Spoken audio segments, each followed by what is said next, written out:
اللهم صل على محمد وعلى آل محمد۔ میرے چینل پر آنے والے سب مسلمان بہن بھائیوں کو میری طرف سے السلام علیکم ورحمۃ اللہ وبرکاتہ۔ انشاءاللہ اس ویڈیو میں ہم تہجد کا نماز کا مکمل طریقہ سیکھیں گے۔ کیا آپ نے کبھی سوچا ہے کہ رات کے اندھیرے میں اللہ سے خاص تعلق قائم کرنے کا کیا ذریعہ ہو سکتا ہے؟ یہ ہے نماز تہجد، ایک ایسی عبادت جو آپ کے دل کو سکون دیتی ہے اور آپ کے لیے رحمت کی راہیں کھولتی ہے۔ لیکن سوال یہ ہے، کیا آپ جانتے ہیں کہ تہجد کی نماز کے ذریعے آپ کس طرح اللہ سے گہری تعلق میں آ سکتے ہیں؟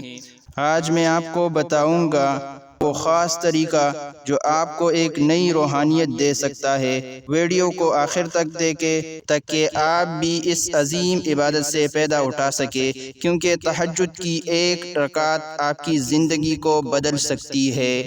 سب سے پہلے یہ جان لے کہ اس نماز کی فضیلت کیا ہے۔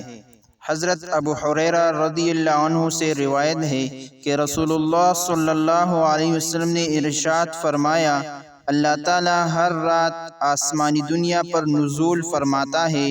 جب آدھی رات باقی رہ جاتی ہے پھر فرماتا ہے، کیا ہے مجھ سے دعا کرنے والا جس کی دعا میں قبول کروں؟ کیا ہے مجھ سے مانگنے والا جس سے میں عطا کروں؟ کیا ہے مجھ سے معافی مانگنے والا جس سے میں معاف کروں؟ اس حدیث سے واضح ہوتا ہے کہ تہجد کی نماز میں اللہ کے قریب جانے کا ایک خاص موقع ہوتا ہے جب انسان دعا اور مغفرت کی درخواست کر سکتا ہے۔ نماز تہجد کا وقت۔ نماز تہجد کا وقت رات کے آخری حصے میں ہوتا ہے، یعنی نصف رات کے بعد سے لے کر فجر کی اذان تک۔